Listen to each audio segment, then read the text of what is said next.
Hello বন্ধুরা, আমি দীপ আর তোমরা শুনছো ভূতবং, ভূতের রাজ্যে সকলকে স্বাগত।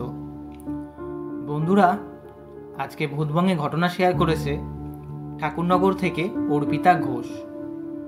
অর্পিতার সাথে বনগালোকালে যেই হাড়হিম করা ভৌতিক ঘটনাটি ঘটে গেছিল, সেই ঘটনাই অর্পিতা আজ ভূতবংয়ে শেয়ার করেছে।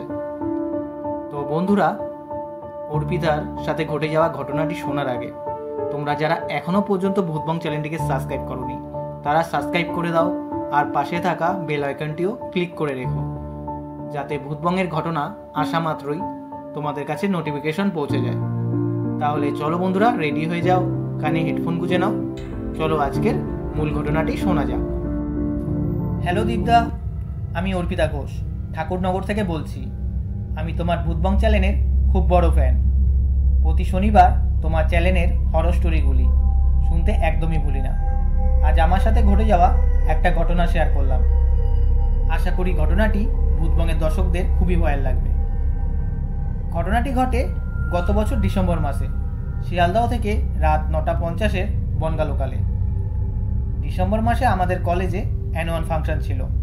সেই প্রোগ্রামে আমি আর আমার বান্ধবী টুলি যাই। টুলির বাড়ি গোবরডাঙ্গায়।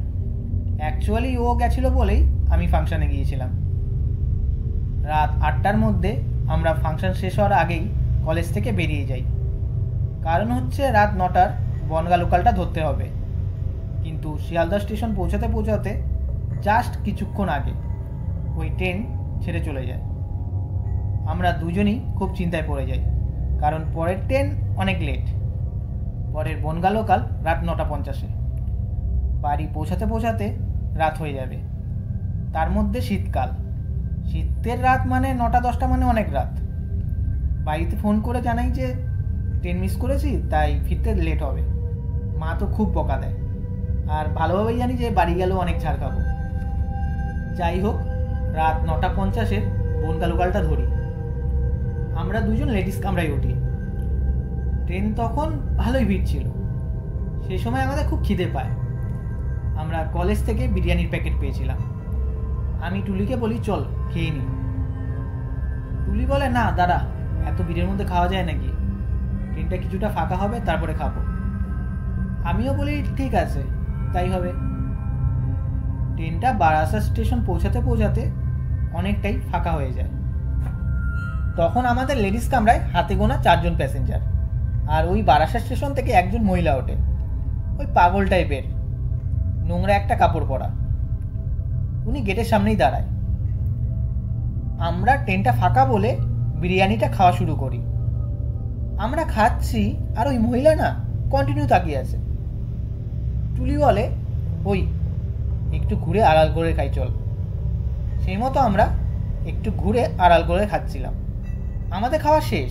হঠাৎ মুখটা দিয়ে ঘোরাতে যাব, দেখি ওই মহিলা আমাদের পাশে দাঁড়িয়ে। আমরা রীতিমতো চমকে উঠি। আমরা ওনাকে জিজ্ঞাসা করি, কি কি ব্যাপার, কিছু বলবেন? উনি বলে, প্যাকেটটা দে। আমরা বলি, আমাদের খাওয়া হয়ে গেছে, প্যাকেটে কিছু নেই। উনি বলে, না, প্যাকেটে খাবার আছে। আমরা ওনাকে প্যাকেটটা খুলে দেখাই, শুধুমাত্র মাংসের হাড় ছাড়া আর কিছু নেই। উনি বলে, ওইগুলোই দে। আমরা বলি, না না, এসব খাওয়া যায় নাকি? এই বলে আমরা প্যাকেট দুটো জানলা দিয়ে ফেলে দিই। উনি বলে, তোরা প্যাকেটটা ফেলে ঠিক করলি না। আমরা বলি, ঠিক আছে। তো আমি আর টুলি মিলে ওনাকে 50 টাকা দিই আর বলি যে কিছু খেয়ে নিয়ে। উনি কি করে, সেই টাকা নেয় না, ফিরে চলে যায়। উনি গেটের সামনে গিয়েই বসে। ট্রেন গোবরডাঙ্গা স্টেশন আসে। টুলি যেই নামতে যাবে, ও আমাকে হাত দিয়ে ইশারা করে ডাকছে। আমি সিটে বসা ছিলাম। ওর ইশারা দেখে আমি ওর সামনে যাই, আর গিয়ে যা দেখি না, পুরো আমি শক হয়ে যাই। দেখি ওই মহিলা আমাদের দুজনের ফেলে দেওয়া বিরিয়ানির প্যাকেট থেকে মাংসগুলো খাচ্ছে। ওই দেখে আমাদের মাথা কোনো কাজ করছে না। মানে যেই প্যাকেট দুটো আমরা জানলা দিয়ে ফেলে দিলাম কিছুক্ষণ আগে, সেটা ওনার কাছে এলো কি করে? তো গোবরডাঙ্গা স্টেশন চলে এসছে বলে টুলি সঙ্গে সঙ্গে নেমে যায়, আর আমাকে বলে বাড়ি পৌঁছে ফোন করিস। সেই মুহূর্তে ওই কামরায় আমি একা আর ওই মহিলা। আমি একই কথা চিন্তা করছিলাম যে ওই মহিলাটার কাছে প্যাকেট দুটো এলো কী করে।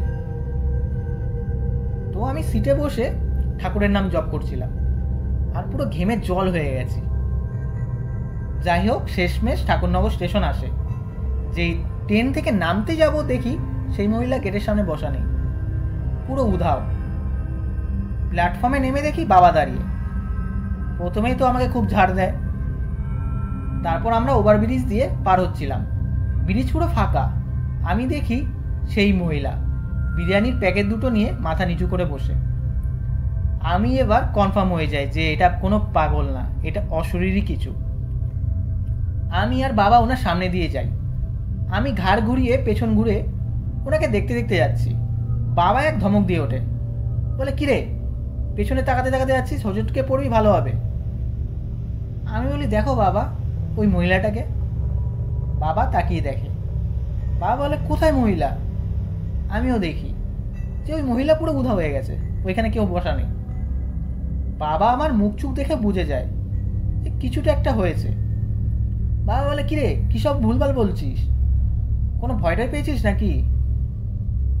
বাবা তারপর আরও আমাকে বকা দেয়, বলে যে আরও থাক বাইরে এত রাত অবধি। বাবা তো বুঝে যায় কিছু একটা হয়েছে। যাই হোক, বাড়ি পৌঁছাই। টুলিকে যে ফোন করতে যাব অমনি দেখি টুলি আমাকে ফোন করেছে। ফোনটা রিসিভ করি, দেখি টুলি না, ওর মা। কাকিমা আমাকে বলে, কিরে তোদের কি হয়েছে রে? আমি বলি, কোথায় কি হয়েছে? তখন কাকিমা বলে, টুলি প্ল্যাটফর্মে নেমে সোজা লাইন ধরে হেঁটে যাচ্ছিল, আর সেই মুহূর্তে ওর বাবা যায় আর দেখে টুলি লাইন ধরে সোজা হেঁটে চলে যাচ্ছে। ওর বাবা ওকে ডেকে যাচ্ছিল, তবুও ও সাড়া দেয় না। তারপর ওর বাবা ওকে দৌড়ে গিয়ে ধরে। কাকিমা টুলিকে ফোনটা দেয়। টুলির সাথে আমি কথা বলি। টুলি বলে, আরে ভাই জানিস না, ওই মহিলা আমার আগে আগে হেঁটে যাচ্ছিল, আর আমি নিজেই জানি না আমিও ওই মহিলার পেছন পেছন হেঁটে যাচ্ছিলাম। বাবা ডাকছিল, আমি সেটাও শুনিনি। আমি নিজেও জানি না সেই মুহূর্তে আমি কিসের ভরে পড়েছিলাম। দুজনই পুরো ঘটনাটা বাড়িতে জানে। ওই ঘটনার পর আমার সাথে আর কোনো ঘটনা ঘটে, কিন্তু টুলির শরীরের ওপর এর প্রভাব পড়ে। কয়েকদিনের মধ্যেও পুরো শুকিয়ে যায়, চোখ পুরো গর্তে ঢুকে যায়, আর ও মাঝরাতে কেমন যেন ঝাঁকুনি দিয়ে উঠত। এমন চলার পর টুলিকে আমাদের এই ঠাকুরনগরের এক কালী মন্দিরে নিয়ে আসা হয়। সেইখানে ওকে দেখেই বলে দেয় যে ওর ওপর একটা লাইনে কাটা পিচাসের প্রভাব পড়েছে। তারপর আমি সব ঘটনা সেখানে জানাই যে এই হয়েছে।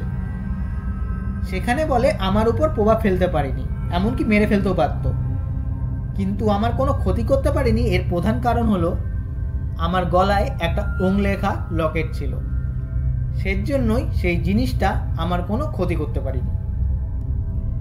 তারপর আমাকে আর টুলিকে ওই ঠাকুরবাড়ি থেকে ঝাড়িয়ে দেওয়া হয়, আর একটা তাবিজ দেওয়া হয়। আর এটাও বলে দেয় যে কয়েকদিন, মানে ওই রাত বা সন্ধ্যার সময় বাড়ির বাইরে না থাকার জন্য। সেই মতো আমরা কয়েকদিন বাড়ির বাইরে বেরাইনি সন্ধ্যার পর। এরপর আর আমাদের সাথে কোনো অলৌকিক বা কিছু মানে অনুভব আর কিছু হয়নি। তো দীপদা, এই ছিল ঘটনা। যদি ঘটনাটা ভূতবঙ্গে পড়ে শোনাও তাহলে খুব খুশি হব। তাহলে বন্ধুরা, আজকের এই ঘটনাটা কেমন লাগলো কমেন্ট করে জানিও অবশ্যই। আর বন্ধুরা, তোমাদের সাথেও কখনো ট্রেন বা যেখানে খুশি কোনো অলৌকিক ঘটনা ঘটেছে কিনা, এরকম ঘটনা থাকলে তোমাদের সাথে হোক বা তোমাদের ফ্যামিলি মেম্বার বা বন্ধু বান্ধব যেই হোক না কেন, কারোর সাথে যদি এরকম অলৌকিক ঘটনা ঘটে থাকে, তো তোমরা সেটা আমাদের ভূতবঙ্গে শেয়ার করতে পারো। তো আমাদের ভূতবঙ্গে শেয়ার করার উপায় হচ্ছে আমাদের ইমেল। সেই ইমেলে তোমরা সেই ঘটনা লিখে পাঠাতে পারো। সেই ইমেল আইডিটা হলো bhutbongofficial@gmail.com। তো বন্ধুরা, এই ইমেলেই তোমরা তোমাদের ঘটনা পাঠিয়ে দিও। তাহলে চলো বন্ধুরা, আজকের জন্য এইটুকুই। Tata, by.